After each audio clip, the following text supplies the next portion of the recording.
Bienvenue dans cette nouvelle vidéo. Aujourd'hui, on se retrouve pour parler d'un sujet un petit peu sérieux puisque j'avais envie de partager avec toi mon expérience. Comme tu peux le voir dans le titre, j'ai décidé cet hiver de tondre mon poney qui vit 100% au pré. C'est vrai qu'en début de saison, on m'a regardé un petit peu de travers en me demandant pourquoi je tondais mon poney des prés. Et j'ai remarqué que de manière générale, c'était une problématique un petit peu tabou, si j'ose dire, dans le monde du cheval. Donc aujourd'hui, je viens pour mettre les points sur les i et peut-être donner quelques réponses si jamais tu te poses des questions. D'ailleurs, en parlant de questions, j'avais proposé à ma communauté Instagram, si tu n'en fais pas encore partie, je te mets notre petit compte en barre d'infos. N'hésite pas à nous y suivre parce qu'il s'y passe quelques trucs de temps en temps. Et donc, je t'avais proposé sur Instagram de poser tes questions autour de cette problématique et de cette thématique. C'est ce qui m'a d'ailleurs aidé un petit peu à construire cette vidéo. Pour te mettre dans le contexte, mon poney, et je souligne bien ce mot-là, poney, est d'une race plutôt rustique puisqu'il est croisé type Welsh Cob, mais il a quand même une mère cheval anglo-arabe. Donc bon, j'ai hérité entre guillemets de la bonne partie, de la bonne composition du bon gros poney bien rustique, parce que c'est un poney qui fait énormément de poils en hiver. Deuxième point, c'est qu'Elion vit dehors à 100%. Il est dans un très grand paddock puisque celui-ci fait autour de 8000 m². Il a du foin à volonté, un abri isolé du vent et une forêt derrière laquelle il peut s'abriter en cas de tempête. Puisqu'en Charente-Maritime, cette année, des tempêtes, on en a bouffé. Pour terminer avec son mode de vie, Poney est donc dehors dans ce pré, mais pas tout seul bien sûr, puisqu'il a au moins un, voire deux copains, selon différentes périodes de l'hiver. Tu verras, c'est quelque chose à retenir pour plus tard. Je ne vais pas énumérer toutes les questions, puisque beaucoup d'entre elles se ressemblaient, mais l'une d'entre elles me demandait si c'était vraiment une bonne idée de tondre un cheval au pré. Eh bien je vais te dire, en équitation, il n'y a pas de règle. Pour ma part, j'ai choisi de tondre Elion cette année parce que c'est vraiment la première année, le premier hiver dans lequel j'avais envie de me permettre de faire du vrai travail d'équitation. C'est-à-dire que niveau emploi du temps, Elion est travaillé autour de 7 heures par semaine, coupées sur 5 séances dans la semaine. Comme je te le disais tout à l'heure, sa condition d'ours polaire fait que malheureusement, c'est un poney qui transpire énormément. Et très sincèrement, la sudation excessive des chevaux est quelque chose de très inconfortable, autant pour eux que pour le cavalier. L'hiver dernier, pendant quoi? Un mois, peut-être 2 mois, je n'avais absolument pas travaillé au galop, tout simplement parce que ça le mettait dans un état un petit peu d'excitation, entre guillemets, ou en tout cas ça le mettait à l'effort, et il transpirait tellement, il était mouillé sur toute l'encolure, partout sous la selle, au niveau du ventre, au niveau du fourreau, entre les cuisses. Il mettait vraiment des heures à sécher. Du coup, c'est vrai que je ne travaillais pas au galop. Et au printemps, on s'est retrouvé, bien sûr, avec quelques lacunes sur le sujet. Donc, est-ce que c'est une bonne ou une mauvaise idée de tondre un cheval qui vit au pré? Eh bien, moi, je vais dire que ça dépend du cheval, du sport que l'on pratique et des frais matériels qu'on est prêt à engager. Mais ça, j'y reviendrai plus tard. Ensuite, on m'a demandé quel type de tonte j'avais choisi et combien de fois je l'ai tondu dans l'hiver. Alors j'ai tondu Elion 2 fois cet hiver et pour la première tonte j'ai choisi une tonte de trait. C'est-à-dire que j'ai tondu la moitié basse de l'encolure et que j'ai laissé comme un couvre-rein en fait. De cette façon j'ai vraiment dégagé les zones qui transpiraient le plus et vraiment j'ai vécu ça mais comme une libération. C'est-à-dire que j'ai fait cette première tonte le 1er novembre. Qu'avant ça, certes, il ne donnait pas l'impression d'avoir fait trop de poils, mais il transpirait déjà quand même pas mal. Et ça commençait à être handicapant au travail, ou surtout après le travail. Globalement, la tonte partielle, je trouve que c'est une tonte qui va plutôt bien aux chevaux au pré parce que ça limite les gammes de couverture qu'on doit avoir. Ça aussi, c'est un sujet que je vais aborder. Mais aussi, ça évite de se tromper. Par contre, si c'était à refaire, je pense que je tondrais l'encolure complète parce que en faisant une tonte de trait, donc en gardant la moitié d'encolure poilue, je pensais pouvoir me passer d'un couvre-cou et ça n'a absolument pas été le cas. Et j'ai donc fait ma deuxième tonte le 1er février. J'ai longuement hésité entre une tonte partielle en suivant les traces de la première tonte ou une tonte complète, enfin complète corps entier, c'est-à-dire que j'ai quand même laissé les pattes. J'ai choisi cette deuxième option tout simplement parce que, on va être sincère, je n'avais absolument pas envie de m'enquiquiner avec la mue. La mue, c'est une période que je déteste. D'une part parce que sur certains chevaux, ça leur demande quand même pas mal d'efforts physiologiques. Rassure-toi, c'est pas le cas de poney. D'autre part parce que les poils partout, c'est quelque chose qui me crée des allergies. Bref, c'est quelque chose que je n'apprécie absolument pas. Je sais, ça peut faire un peu princesse de dire ça, mais ouais, en fait, la mue, on n'y échappe pas. Bien sûr, le poney va perdre ses poils au printemps, par contre, c'est plus des poils de mammouth qui sont longs comme ça, c'est des petits poils rikiki et qui sont beaucoup moins invasifs. Le point négatif principal de la tonte complète, comme ça, c'est qu'il faut une gamme beaucoup plus importante de couverture. Pour en terminer sur les détails du type de tonte et du combien de fois, je n'ai pas acheté de tondeuse, j'ai fait venir quelqu'un qui a tondu mon poney. Non pas que je me sente pas de le faire, mais elle a juste mis une demi-heure ou 3/4 d'heure pour la première fois pour le faire, alors que moi j'aurais mis 3 heures, donc c'est beaucoup plus confortable pour lui. Et c'est aussi moins d'investissement pour moi parce que j'ai fait le calcul, à la faire venir 2 fois par an, ça me coûte en 5 ans le prix d'une vraie bonne tondeuse. Donc bon, ben, je m'y retrouve finalement. Enfin, pour parler d'une chose futile, autant une tonte que l'autre, je trouve ça moche. La tonte partielle, bon, passe encore, ça fait petit poney mignon. Mais la tonte complète sur le palomino, j'étais pas prête. Il est ressorti blanc, en fait. Ouais, je peux avoir une garde-robe d'été, une garde-robe d'hiver. C'est classe ça, quand même. Ensuite, on m'a demandé quel grammage j'ai choisi et quel est celui qui m'a le plus servi. Tout à l'heure, je te parlais d'investissement, ben ouais, on est dedans. C'est-à-dire que de l'hiver précédent, j'avais une 0 g et une 150 g. Parce que poney, à l'époque n'étant pas tondu, j'avais mis la 0 g une grosse partie de l'hiver et la 150 g les jours les plus humides et les plus froids. Cette année, j'avais investi dans 2 autres couvertures qui sont une 220 g et une imperméable doublé polaire.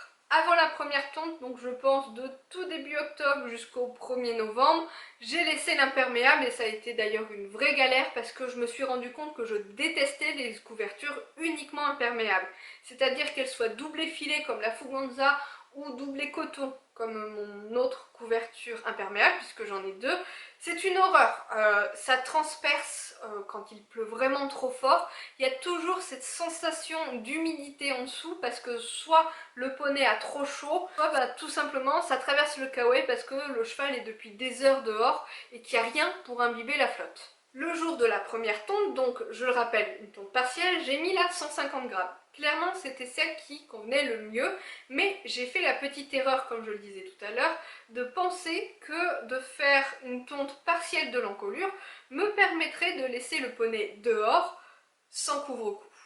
Grave erreur, le jour de la tonte, c'était la première tempête en Charente-Maritime. Du coup, ouais, c'est vrai, j'ai un peu galéré à traficoter mon couvre-cou imperméable Fuganza sur ma 150 g. Parce qu'il faut dire que le Fuganza, bah, il va sur aucune autre couverture qu'une couverture Fuganza. J'étais bercée d'illusions, clairement. Donc c'est pour ça que l'année prochaine, si je refais ce type de tonte, je ne m'embêterai pas à garder l'encolure moitié poilue parce que clairement, c'est vilain. Ensuite, il a donc gardé sa 150 g pendant bien une bonne partie du mois de novembre et du mois de décembre et je suis passée à la 220 g aux jours les plus froids. Clairement, avec ce type de tonte, 220 g c'est bien suffisant parce qu'on a eu de belles journées, de vraies belles journées au mois de janvier, ensoleillées, fraîches certes, mais ensoleillées, et avec la 220 g il commençait déjà à avoir un petit peu chaud. Et donc j'alternais entre la 150 et la 220 g. Toute une organisation dont je parlerai un peu plus tard. Pourquoi j'ai fait une deuxième tonte? Tu t'en doutes, c'est parce qu'il a fait du poil. Et j'en connais tout à fait les raisons. Lorsqu'au 1er février, j'ai fait cette tonte corps entier, clairement, il m'aurait fallu une couverture en 300 g. Sauf que le modèle que je visais à ce moment-là n'était plus disponible. Clairement, j'étais vraiment embêtée, du coup on m'a dépanné d'une couverture de box que j'ai mis sous les couvertures imperméables. Donc juste après cette tonte corps entier, j'ai mis une couverture de box qui faisait 200 g et j'ai donc rajouté la 150 g par-dessus. Donc on m'a demandé quelle était la couverture que j'avais le plus utilisée, c'est clairement la 150 g, d'ailleurs ça se voit. Poney, comme je le disais, a des copains et il s'est fait un petit peu grignoter la couverture. Elle a quelques petits trous que j'ai dû raccommoder cet hiver dans le froid de l'écurie. Tu vois le genre. Donc si je fais le point, Poney a eu sur le dos 350 g, 220 g, 150 g et la polaire, mais ça j'en parlerai plus tard. Entre nous, j'ai tout de même bien fait de ne pas acheter la 300 grammes. Pourquoi? Ben tout simplement parce que cet hiver mon poney a grandi. C'est-à-dire que l'hiver prochain, il faut que je le passe de 125 à 135. Donc toutes les couvertures que j'ai achetées l'été dernier pour anticiper cet hiver, ben, sont trop petites. Je suis ravie. On m'a ensuite demandé la façon dont je m'organisais avec la météo, à la mi-saison, le changement des couvertures, etc., etc. Alors, il faut savoir que je suis dans une pension qui ne gère absolument pas les couvertures. Donc j'ai passé mon hiver à regarder la météo, les prévisions météorologiques et le taux d'humidité. Bon, le taux d'humidité en Charente-Maritime, mis à part janvier, on a été bien servi. Par contre, c'est vrai que niveau organisation, je suis passée quelquefois à l'improviste aux écuries pour changer une couverture, ou bien j'ai envoyé un SMS à une autre pensionnaire, voire même au gérant de l'écurie pour qu'il fasse un changement ponctuel. Mais il faut savoir que je suis tout de même partisane du pas trop couvert. C'est-à-dire que, comme je le disais en début de vidéo, Elion vit dehors, il a largement d'espace pour bouger, il a des copains, il a un abri, et donc il a vraiment le mode de vie idéal pour se réchauffer s'il en a besoin. Il a du foin à volonté, donc il peut se gaver pour faire de l'énergie, il a un abri pour se mettre à l'abri, et crois-moi, il s'y met très rarement, sauf quand il commence à faire chaud et qu'il y a des insectes. Il a le pan d'une forêt, même s'ils peuvent pas aller dessous, pour se protéger du vent. Et il a les potes pour jouer et se réchauffer en coup de cul, si vraiment il y a besoin. Je suis bien consciente que c'est peut-être la raison pour laquelle il a fait du poil et que j'ai dû le retondre en février, mais personnellement, même en ayant connu des chevaux qui vivaient au box, qui faisaient du box paddock, la plupart d'entre eux ont 2 voire 3 tondes dans l'hiver. Je fais le calcul, j'en suis loin quand même. Voilà, donc je suis parfaitement consciente que beaucoup préconisent le fait de pouvoir changer de couverture autant le matin que l'après-midi par rapport à la nuit, etc. etc. C'est pas trop ma vision des choses dans le sens où les chevaux, quand ils sont poilus, ils ont la même dose de poil le matin ou l'après-midi. Certes, ils peuvent jouer, entre guillemets, avec la capillarité, c'est-à-dire redresser plus ou moins leur poil. Et ben, poney, il a qu'à faire du sport, ou des poils, ou perdre du gras. Ça aurait été pas mal. Ouais. Alors je me suis rendu compte que j'allais passer pour une tortionnaire en disant ça. Il faut savoir que c'est quelque chose que j'applique uniquement parce que mon poney a les conditions de vie idéales et c'est pour ça que j'ai tellement insisté dessus au début. Si ce n'était pas le cas ou si tout simplement j'avais remarqué qu'il ne le vit pas bien, j'aurais fait les choses autrement bien sûr. Le principal en réalité c'est de toujours être à l'écoute de son cheval. On m'a ensuite demandé si je mettais quelque chose sous mes couvertures. Là, je vais aborder le sujet accessoire en dehors des couvertures imperméables en elles-mêmes. Comme je l'ai dit tout à l'heure, quand j'ai tondu Elion en corps entier, il me manquait une 300 grammes. On m'a gentiment proposé de me prêter une 200 grammes pour jouer sur les grammages et je me suis rendu compte que finalement une sous-couverture c'était pas mal. Alors il y a beaucoup de monde qui ne préconise pas ça, parce que ça fait une double dose de sangle croisée sous le ventre, une double dose de sangle aux cuisses, etc. etc.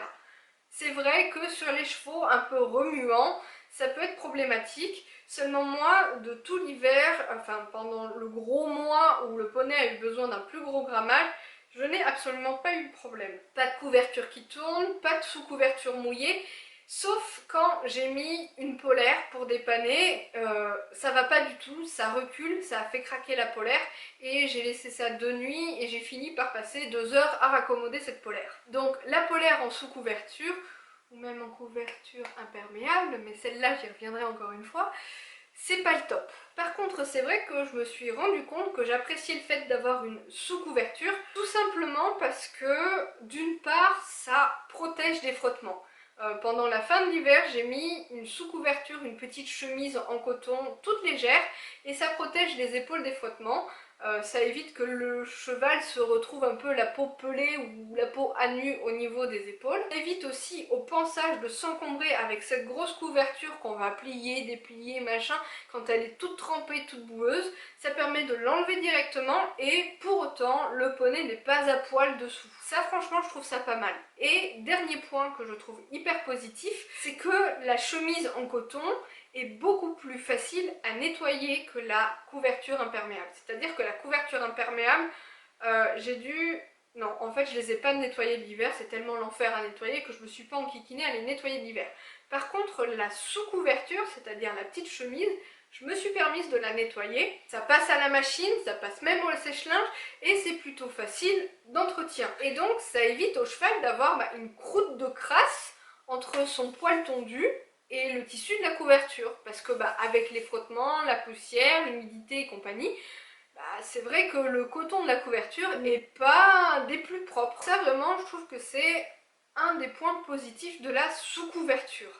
Alors oui, il y a des marques qui proposent donc un liner, c'est-à-dire une couverture imperméable et plusieurs jeux de sous-couverture. Je sais que Kramer fait ça, que Premier Equine fait ça, que Horseware fait ça, mais mis à part chez Kramer, ça reste des couvertures quand même assez onéreuses. J'avais sincèrement l'intention d'en acheter, mais je me suis dit, pour peu que la couverture imperméable soit déchirée par les copains, tout simplement qu'il pleuve un petit peu trop et qu'elle se transperce d'humidité, et le poney est mouillé dessous. À mon sens, c'est quelque chose qui ne vaut que si on a plusieurs couvertures imperméables pour ce jeu de sous-couverture. On m'a également posé la question par rapport aux chevaux qui pourraient avoir froid sous le ventre. C'est vrai que dans la plupart des tontes, on tond sous le ventre du cheval et quand il vit au pré, quand il se couche dans la boue, etc. etc. Alors de ce que j'ai observé sur mon poney, c'est peut-être pas le cas pour tous les chevaux. J'ai rarement vu mon poney boueux ou mouillé sous le ventre. Si, le seul endroit qui est un peu mouillé ou boueux, c'est entre les antérieurs parce que quand il se couche en vache, il va avoir soit ses antérieurs qui vont se plier, soit les postérieurs. Voilà, c'est vraiment des traces de bout de sabot que j'ai trouvé sur mon poney. J'ai une deuxième problématique, puisque je t'en ai parlé tout à l'heure, Elion a un peu poussé, c'est un peu éclaté cet hiver, et à un moment donné, je me suis rendu compte que la 150 grammes lui arrivait limite au milieu du flanc. Alors t'avais le gras qui débordait, mais même là, j'ai pas trouvé qu'il refaisait plus de poils au niveau du ventre que par exemple sur la croupe